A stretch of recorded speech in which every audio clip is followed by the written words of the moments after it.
하나님의 말씀은 신명기 22장 5절에서 12절 말씀입니다. 여자는 남자의 의복을 입지 말 것이요 남자는 여자의 의복을 입지 말 것이라. 이같이 하는 자는 내 하나님 여호와께 가증한 자니라. 길을 가다가 나무에나 땅에 있는 새의 보금자리에 새끼나 알이 있고 어미새가 그의 새끼나 알을 품은 것을 보거든 그 어미새와 새끼를 아울러 취하지 말고 어미는 반드시 놓아줄 것이요 새끼는 취하여도 되나니 그리하면 내가 복을 누리고 장수하리라. 내가 새 집을 지을 때에 지붕에 난간을 만들어 사람이 떨어지지 않게 하라. 그 피가 내 집에 돌아갈까 하노라. 내 포도원에 두 종자를 섞어 뿌리지 말라. 그리하면 내가 뿌린 씨의 열매와 포도원의 소산을 다 빼앗길까 하노라. 너는 소와 나귀를 겨려하여 갈지 말며 양털과 배실로 섞어 짠 것을 입지 말지니라. 너희는 너희가 입은 겉옷에 내 귀에 술을 만들지니라. 아멘. 오늘 본문의 내용은 이제 약속의 땅 가나안 땅에 들어가서 이렇게 살아라 라는 그러한 말씀으로 시작합니다. 핵심의 주제는, 본문의 핵심의 주제는 하나님의 창조 질서 안에서 살아가는 구별된 택한 백성의 삶입니다. 다시 말씀드려서 이스라엘 민족은 애굽에서 해방된 민족 아닙니까? 이제 이 이스라엘 민족이 저 가나안 땅에 들어가서 어떻게 살아가야 될 것인가, 그 삶의 규율을 말씀하고 있는 겁니다. 오늘 본문의 개요를, 본문의 구절을 요약해서 말씀드리면 이렇습니다. 5절에 남녀의 구별된 옷차림에 대해 이야기합니다. 무슨 뜻입니까? 창조의 질서, 정체성을 분명히 하라는 것입니다. 6절과 7절, 어미새는 놓아주고 새끼새는 취하라. 생명에 대한 배려입니다. 지속 가능한 창조의 질서. 지붕에 난간을 설치하라. 8절 말씀, 타인을 보호하고 공동체를 배려해야 된다는 말씀이시죠.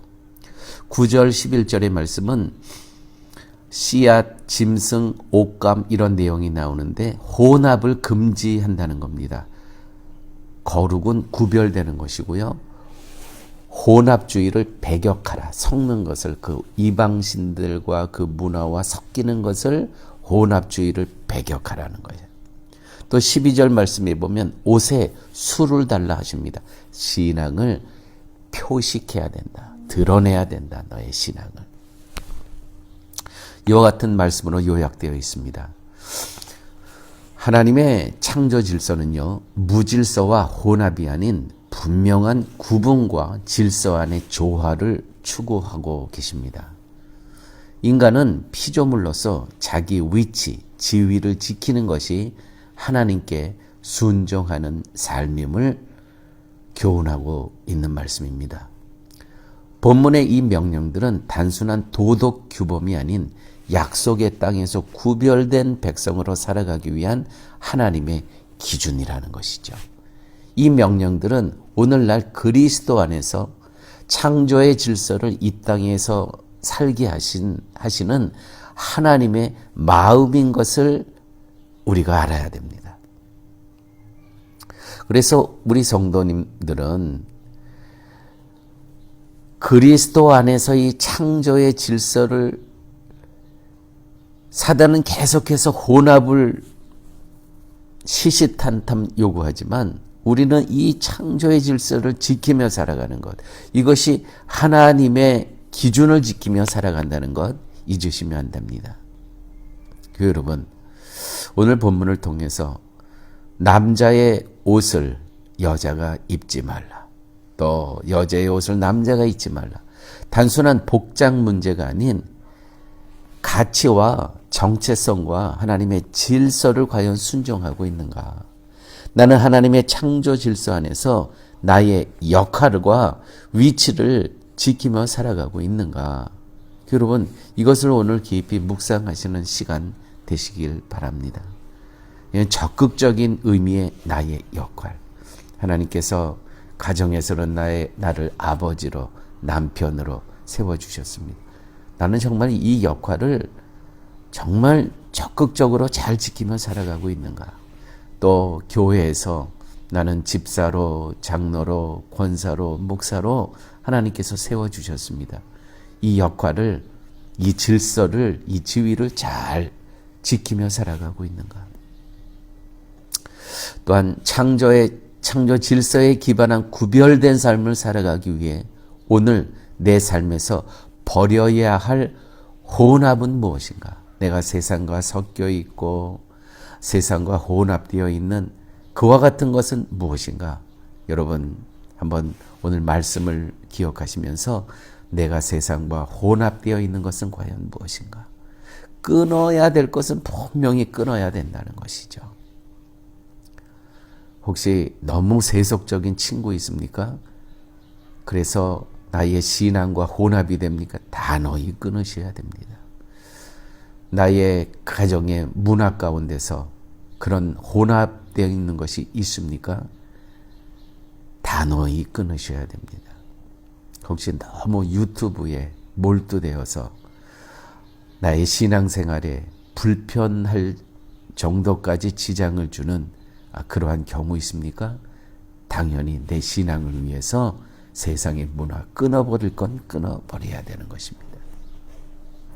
또한 지금 살아가는 공간, 예를 들어서 가정, 교회, 직장 안에서 타인을 배려하고 보호하는 지붕의 난간이 있는가? 그런 공간이 있는가? 오늘 본문에서 너희 집을 지을 때 난간을 설치해야 하라고 말씀하고 있습니다. 이스라엘 집사는 옥상이 있었습니다. 근데 거기에 집일 때 반드시 난간을 지으래요. 왜요? 이건 이웃을 위한 배려입니다. 거기서 떨어지면 어떡합니까? 이웃을 위한 배려와 보호. 과연 내가 지금 살아가는 공간에서 가정과 교회와 직장에서 이웃을 향한 그러한 배려와 사랑이 있는가 점검하시기 바랍니다. 교회는요, 특별히 세상과 구별된 거룩한 공동체로 과연 어떻게 이 배려를 실천하며 살아가야 되는가 늘 기억하셔야 됩니다. 어제 급식 사역을 하는데 바로 교회 앞에서 사시는 남자분이 오셔서 식사를 하는데 우리가 이제 교회를 알고 이런 걸 물어보더라고요. 이 교회 앞에 날씨도 추워졌는데 이렇게 잠자리가 없어서 길에서 자는 사람들이 이 주위에 많대요. 근데 너희는 교회로서 그들에 대한 어떠한 생각을 갖고 있는가? 이렇게 물어보더라고요. 이 사람들이 우리 교회를 많이 집중하고 있구나 그런 생각을 했습니다. 참 교회가 할 일이 많이 있습니다. 자, 오늘 말씀을 정리합니다. 하나님 나라는 완전한 자들이 아니라 잃어버린 자, 넘어졌던 자, 그러나 은혜로 다시 살아난 자들의 공동체입니다. 구별된 삶이란 율법적인 삶이 아니라 자기를 부인하고 성령 안에서 말씀에 순종하는 자입니다. 다시 말씀드려서 은혜를 먼저 우리가 입었습니다. 이 은혜를 입은 자로서 이제는 성령 안에서 말씀을 순종하며 어떻게 살아가야 되는 것인가 늘 기억하며 살아가는 우리 사랑의 교회 공동체 되시길 바랍니다. 아버지 하나님,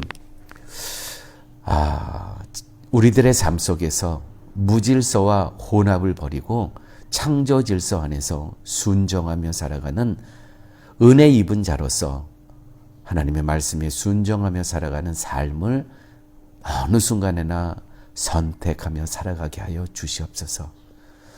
아버지 하나님, 우리 교회가 세상과 구별되어 하나님 나라를 드러내는 공동체가 되게 하시고 우리 교회가 이웃을 배려하고 보호하는 지붕의 난간을 많이 준비하는 그러한 거룩한 공동체 되게 하여 주시옵소서.